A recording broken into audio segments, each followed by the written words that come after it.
Peter, where did you say the article, you found the article?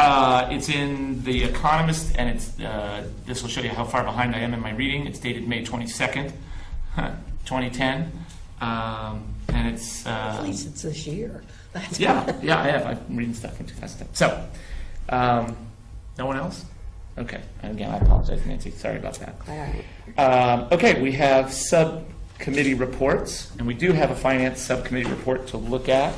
Yes, so we met on August 3rd, and as you will see in the minutes, we spoke about the June 30th results, which actually Andy will talk to you about tonight. He just updated us as to how the end of the year ended up.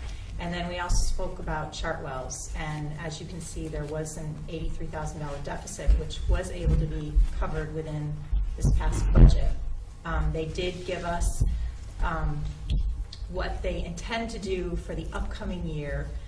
There will still be a deficit, but just so that the rest of the committee knows that the Finance Subcommittee will be monitoring them with Andy's assistant for the first 3 months of the school year, and then we will meet as a committee and see where they're at and get more reporting through Chartwell. So, and then the last thing is he took us through the fiscal year 2011 budget, and we just discussed that too. So. Can Chartwell's provide a projected budget for the year, the new year? Yes. They can. I'd be interested in seeing that. Other questions? How does this compare with last year? For some reason, I have in my head that in our previous year, our food service program ran a deficit closer to $40,000. Am I mistaken in my recollection? It was about $82,000 in 2009, and then it was about $70,000 and change, I believe, in 2008. So it's been running close to what it is that. And now, if I should I? Can I? sure, yeah, please, Andy. Sorry about that. I've invited you up. Yeah, I was just curious what the trajectory was and what difference it made this year. It was close to almost exactly what it was last year.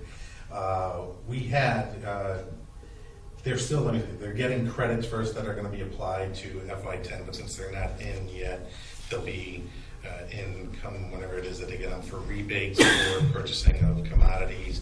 They're doing some adjustments based on the fact that they share staff with Granby that are also going to result in a credit for Easthampton.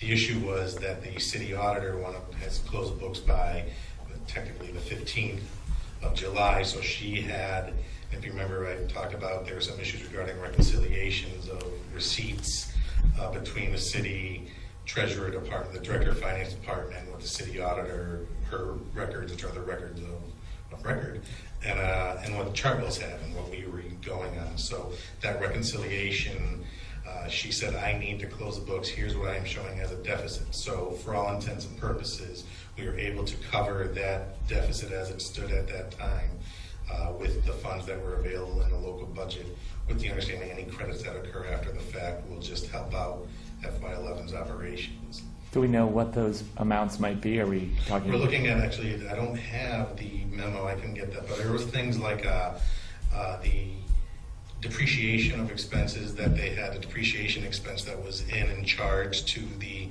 operations because of the fact some of it was due to NutriKids, which we didn't have all year, so there's going to be a credit for that.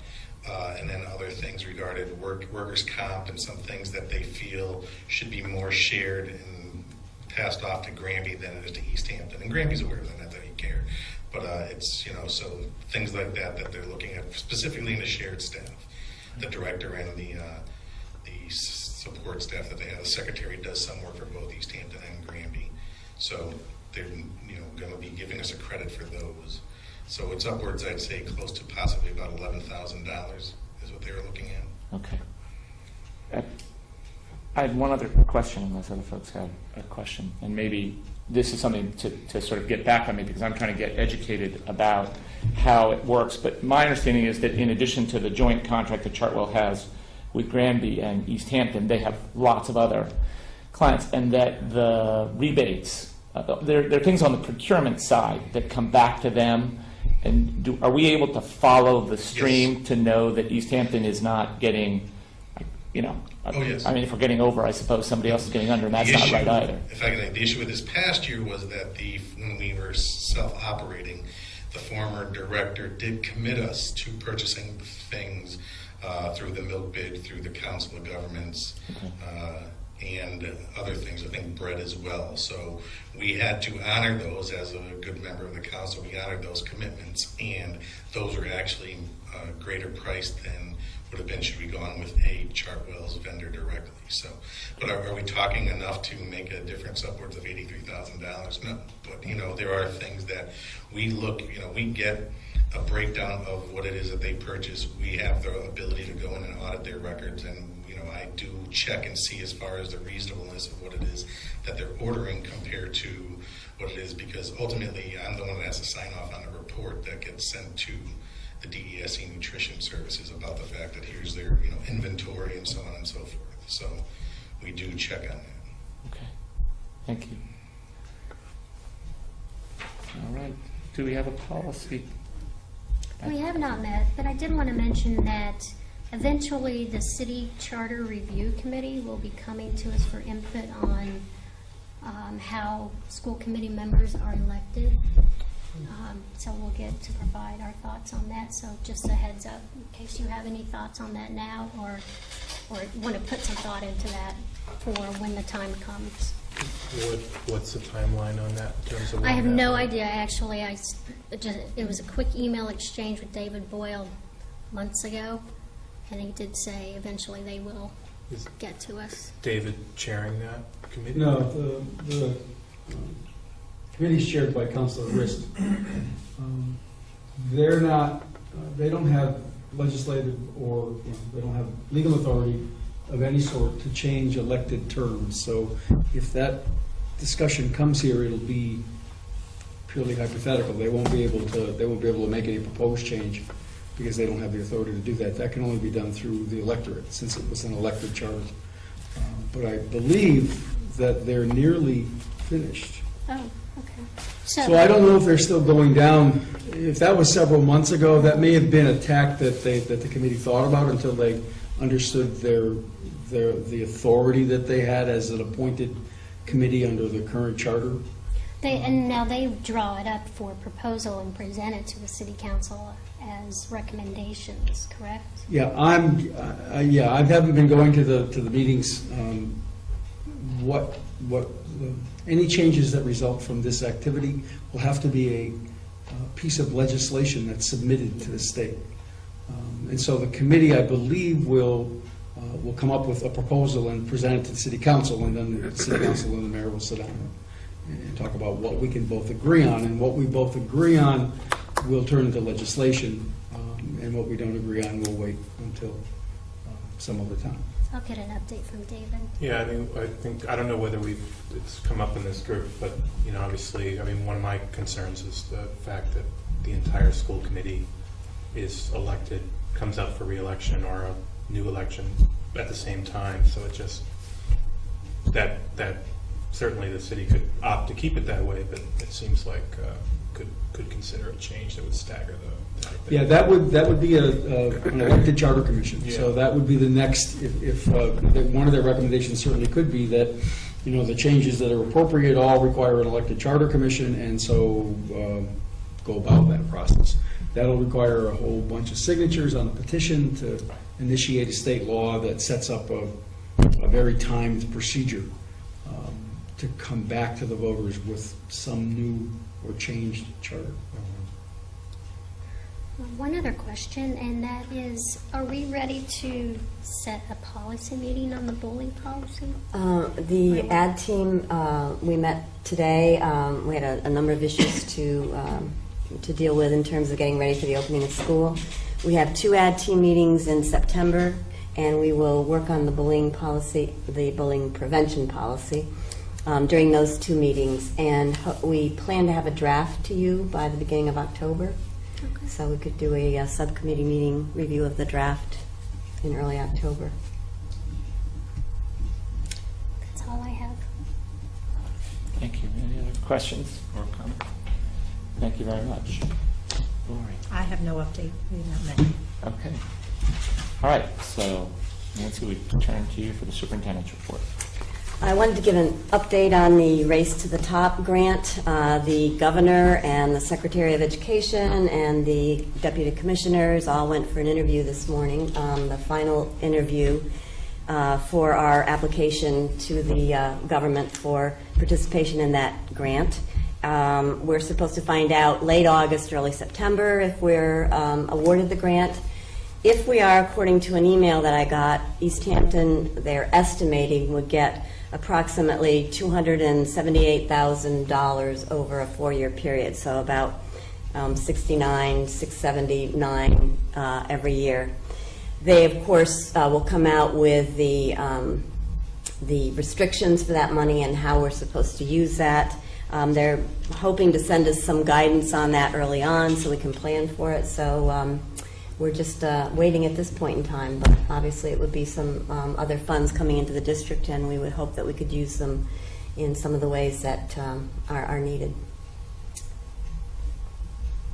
And next, I'm going to ask Melissa Earls, our new Director of Curriculum, to come up and tell you a little bit about our opening days of school and the professional development that's planned. Thank you. Our opening days will be on Monday, August 30th, Tuesday, August 31st, and Wednesday, September 1st. We'll begin the first session with Superintendent Follansby's first welcome and the district updates. And that afternoon, the teachers will return back to their respective buildings to have some site-based meetings. On Tuesday, the district will participate in bullying prevention training, as well as some site-based professional development, and I'll talk a little bit more about that in a minute. On Wednesday, the elementary teachers will continue professional development and literacy, which they began last year. At Whitebrook, teachers will take part in curriculum and assessment meetings. And at the high school, the teachers will participate in a variety of offerings and continue work on action research.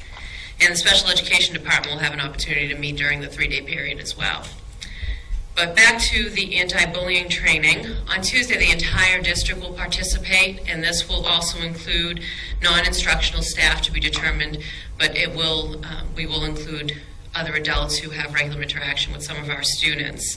And our presenter, Megan McCoy, is from MARC, which is the Massachusetts Aggression Reduction Center based out of Bridgewater State, and she will come out and present. And MARC does present to K-12 institutions and districts throughout Massachusetts, and this training does qualify to meet the new state law mandates. And I know that some of you have indicated you would like to be included. So that is Tuesday morning, August 31st at Whitebrook Elementary, and it will begin at 8:30 a.m. As I mentioned, going back to the site-based meetings at the high school, the administration will present on progressive discipline as well as the Power School. Is it parent portal or parental portal? Parent portal, thank you. And continue with the Action Research Initiative. At Whitebrook, I've been meeting with Allison and Cindy. We're going to work on continuing expanding the efforts of the Curricular Embedded Developmental Design, which is also a culture climate-based initiative, and it is embedded with the curriculum throughout the district, also working on that anti-bullying. And we'll also meet on curriculum and assessment initiatives there. And at the elementary level, the teachers, in addition to working with Sandy Roth on the literacy, guided reading, and benchmark assessments at Center Pepin, they will work on developing a matrix for student proficient behaviors based on the school-wide positive behavior program. And at Maple, they will engage in school improvement planning and transition meetings. So a theme here with the anti-bullying legislation. The Special Education Department will also sponsor required restraint training for the staff members who are up for recertification this year. And once the 2010-2011 Professional Development Committee is formed, we'll be meeting to discuss this year's initiatives, its schedule, and its offerings. But I want to wait to introduce myself to them and work with them collaboratively and develop the district professional development plan. That's it. Some questions?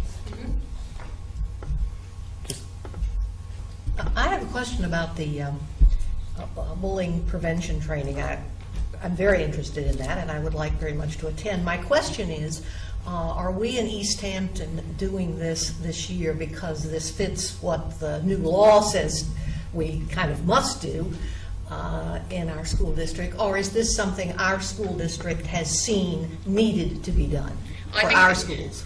The answer to that, I think, is twofold, that there is some response to the new legislation, and certainly we're required to do that, and I think that it's incumbent upon us to respond in that way. But the developmental design program that was already in place at the middle school is certainly evidence that we're already working towards this culture and climate that is zero tolerance when it comes to bullying behavior and making our kids feel as if they're in an environment where it's safe for them to learn and be themselves.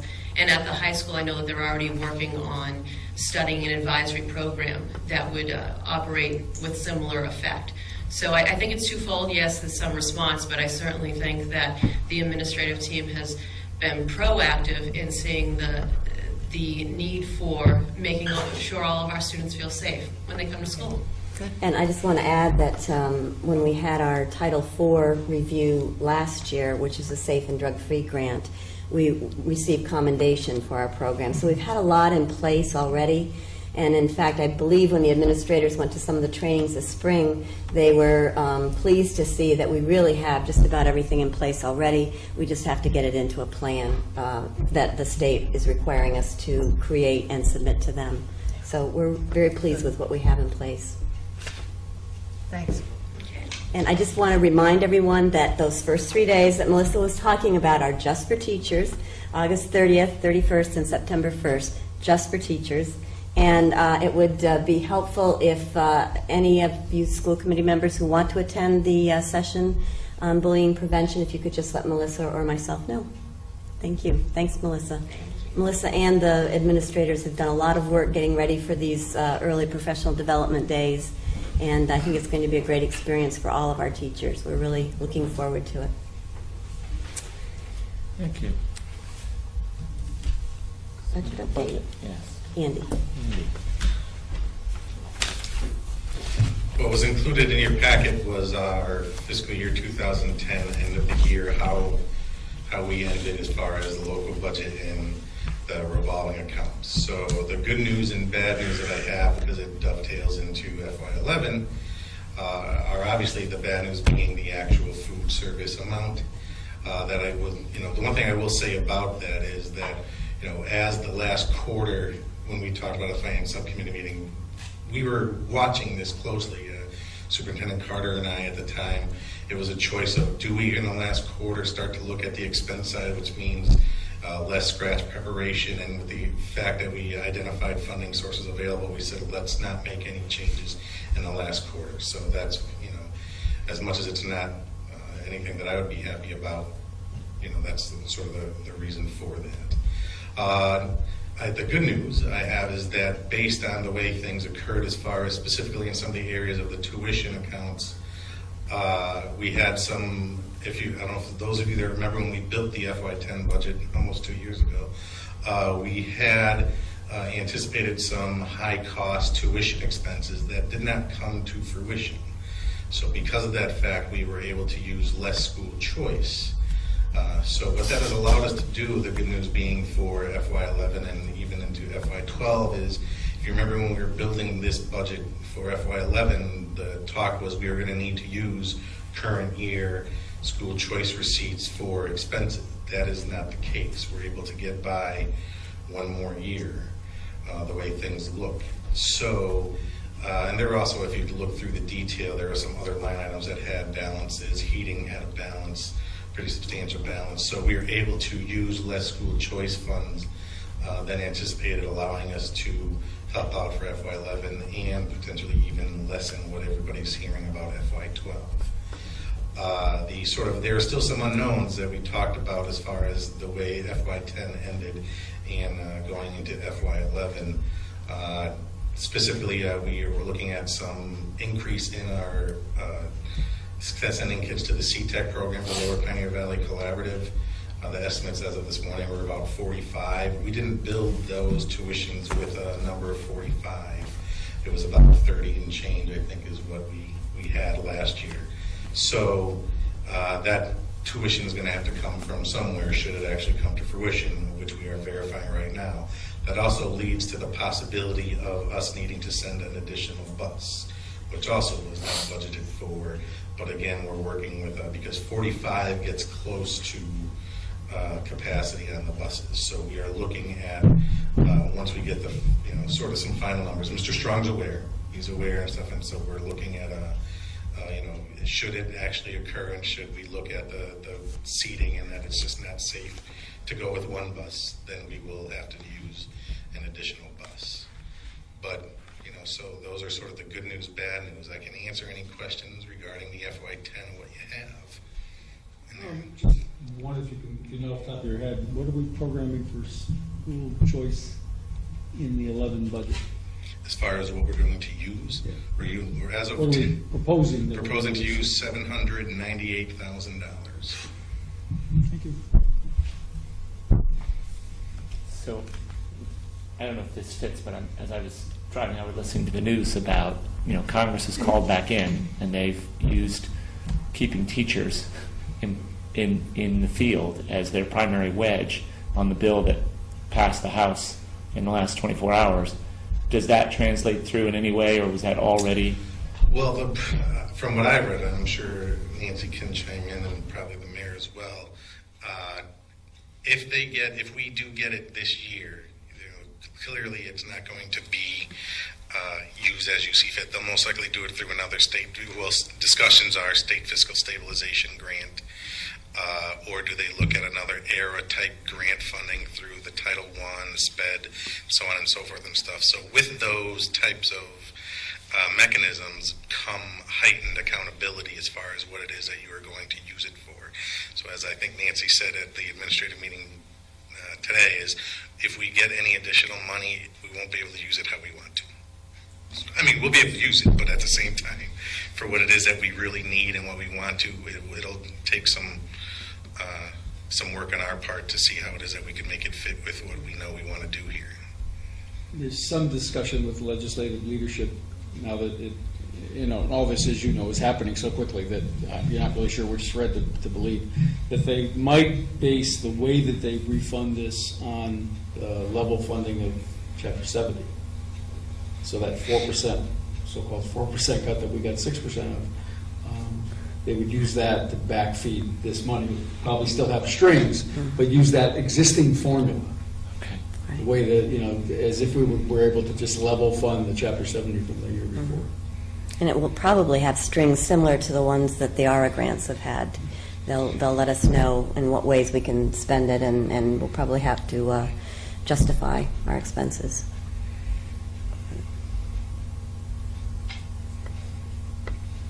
Thank you. That's my one other question. Thank you. So, now, my report cut out at that point. So. What I wanted to do next is just talk a little bit about the mentoring program that I am in as a new superintendent in a Tier 3 school. So, Tier 3 district. Tier 3 and Tier 4 districts are ones that have schools that are in improvement status. And so the state has used some of the Title I money that they got. I believe it came from Title I, the ARA money. And they've designed a program for new superintendents. We're the pilot group. It's very ambitious. We have 8 full-day sessions during the school year. My first session was on July 13th. That was our orientation, and we were each assigned a coach. And during that session, we worked with Elizabeth City, who's the executive director of Harvard's new Doctor of Educational Leadership program. And the quality of the professional development was very high. And she will continue to work with us, this group of superintendents, throughout the year. At the end of that session, we were each assigned a coach. And I've met with my coach once already. My coach is Kevin Courtney, who's the former superintendent of Pioneer Valley. We met for a 3-hour, 4-hour session on August 4th. And I will have, I believe it's 8 to 10 hours of coaching every month. And this is all paid for by the state, so there's no cost to our district for this. In addition to that, on August 20th, I have another full day with all the new superintendents, and I believe Elizabeth City will be there again. On August 17th, I have a session with the coach, with Kevin, and also the new superintendent from East Longmeadow, Gordon Smith. So some of my coaching sessions will be with the new superintendent from East Longmeadow, some will be just for myself. And the plan is that we come out with a strategy by the end of the year that we can bring back to the district and put into place. And that, this will be a supportive process for all of us. They're hoping to expand this to all new superintendents next year, but this year they tried to start it with a smaller group. So it's a very intensive program, but I'm excited about it, and it seems very worthwhile. And I will have an entry plan probably by the next time we meet. That's part of my assignment. So to let you know what I've been doing since I took office and took this position, and what I'll be doing, in the year as the year comes. So, as I say, I'm excited about it, and I'll keep you informed. Just wanted to let you know that was what was going on. I just have two questions, if I could. Sure. How many new superintendents are involved in this group? I think there are about 13 of us. Really? That's good. Yeah. Statewide? Statewide. That's very good. Yes. Yeah, it's excellent. And is there a short way for you to describe what they call the Massachusetts way? Yes. Well, 'Cause I give it negative connotations reading it that way, so I'm sure it's much more positive than that. yeah. Well, they're objective, and I'm still finding out more about this as I go along. But is strategic instructional leadership, how to be a strategic instructional leader. Leadership team development, that's working with your administrative team. And having a collaborative relationship with them. Supervision and evaluation of administrators, which is my responsibility. And teachers, which is the administrator's responsibility, but it flows from the superintendent. And human resources management. So pretty much the whole picture. And as I say, there was not any downtime that first day, and I don't expect there will be on the 20th either, but it was all very worthwhile. It felt very worthwhile, very informative. Sort of superintendent. Superintendent boot camp, that would be a good way of putting it, yeah. Do we have any other items? Are we ready to move to matters for action? I think we're ready. All right, great. So I'm going to go by the order that's here. Is that okay? Minutes? The minutes of the July 20th, 2010 meeting.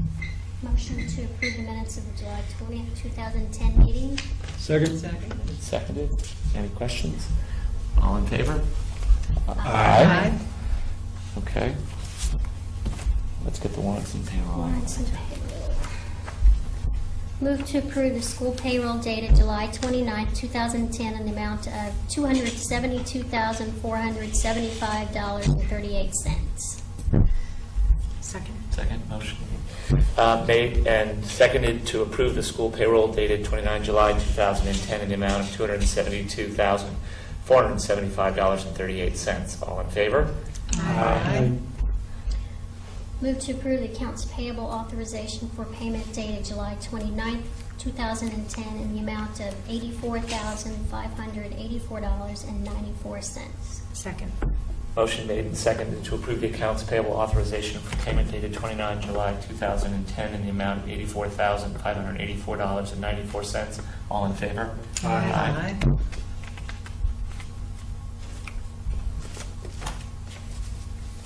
Move to approve the school payroll dated August 12th, 2010 in the amount of $280,732.13. Second.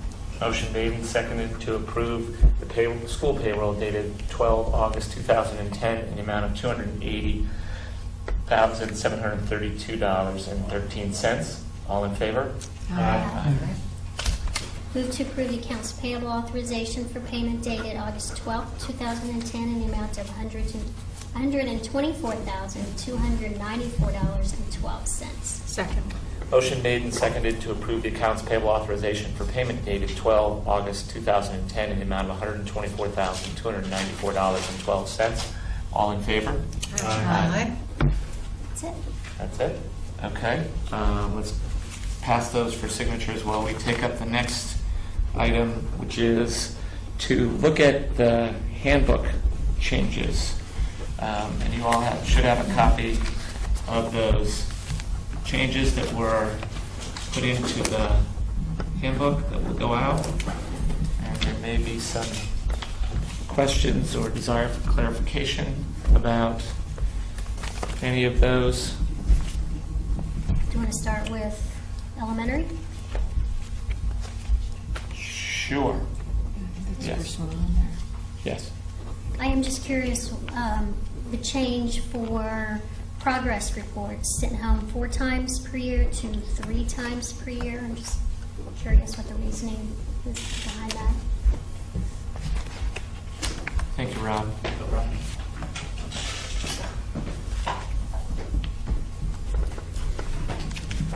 We actually had a report card committee that met for 2 years and finished up the work last year.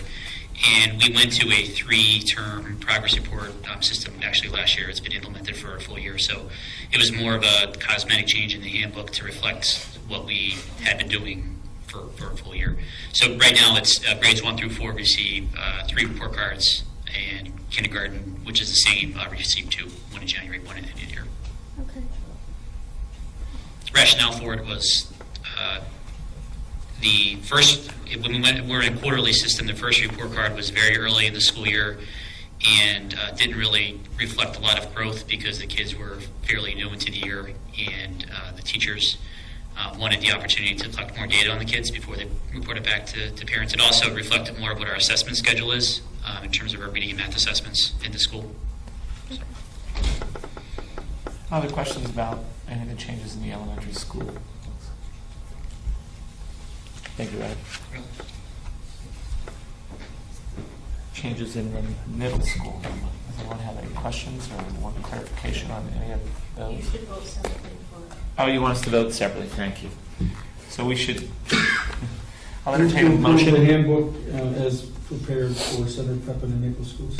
Second. Motion made and second. Any further discussion? All in favor? Aye. Thank you. For White Middle School, questions about the changes in the handbook there? Any questions? Austin's come all this way. It's okay. She's here. I don't have questions, but I just wanted to say it was nice to see the grammar formatting changes highlighted, because I mean that's, I think, just a nice thing to do. It makes these handbooks easier to read. So that's all. No questions. No questions? I actually found a misspelled word right somewhere in that paragraph, which I thought was kind of funny. It said, it was supposed to say and, A-N-D, and it said A-N. We'll make sure all that's all set. Oh, here it is, page 30, cell phones. Cell phones must be turned off. I think it's supposed to say and in lockers, and it says and.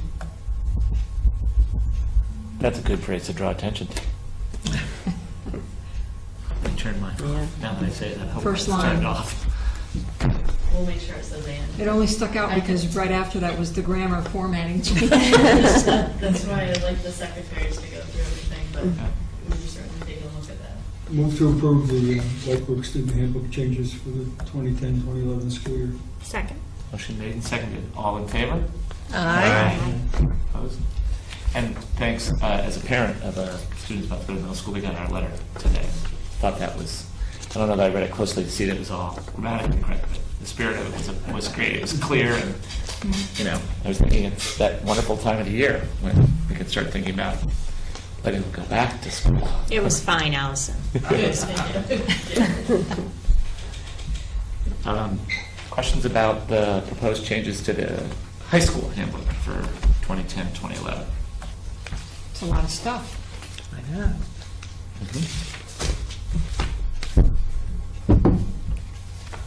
I didn't have any questions. Okay. Go ahead. On the eligibility for sports, I am just curious if it's typical, let me just get to that point. It says fall sports I was a little confused about fall sports. To be eligible for fall sports extracurricular activities, students must have passing final grades in all 4 second semester classes from the previous year. So I understand that. Then it says, and pass all 4th quarter grades from the previous semester. Isn't that the same thing? If I may. That came about because in the past, students who made up courses in summer school and received a passing grade were allowed to play in fall sports, but we felt that students didn't have that same opportunity in the spring. So in order to level the playing field, we do not allow for summer school courses to rectify that situation. Right, and there's 2 quarters in the semester, right? And that's why Correct. the 4th quarter grade can be part of the second semester grade. So as I read it, it meant that you need to be on the ball in the 4th quarter and for the semester as a whole in order to be on the ball field in the fall. Correct. Okay, I understand now. Question. Questions? Yeah. I just want to know what gang apparel there is in Easthampton. What gang apparel? Yeah, gang apparel is not permitted. I just kind of wondered what it is here. I think that there are sometimes certain colors that students will wear that are representative of gangs or... Here in Easthampton, we have gangs that have a particular color? No, gangs in general have an identity, and they aren't necessarily in our neighborhood or our community, but you can be a member of Latin Kings and not live in Hoyoke. Oh, right, but Well, I'm just so those saying, colors transfer to all places, and people Right. understand those colors. I think what you're trying to get at is that, there are some obvious, look like a gang member if you dress like this. That's not allowed. It's preventative, I think. Not that we have that issue, but right, I was just really curious. I didn't know whether I was wearing the wrong thing tonight or not. You're wearing gang apparel. Red or black? had some One or two of those other colors would not be good there. Couple things. Some questions, small and large. Just on the dress policy, I just noticed hoods aren't to be worn in school. Does that basically mean hoods up are not allowed in school? correct. Okay. And then there was significant changes on some of the, it looked like significant changes in the attendance policy around credit. I actually think in general this is a good change, but I'm just curious to hear more about what sparked that change. Certainly. Our attendance policy was way out of line with most attendance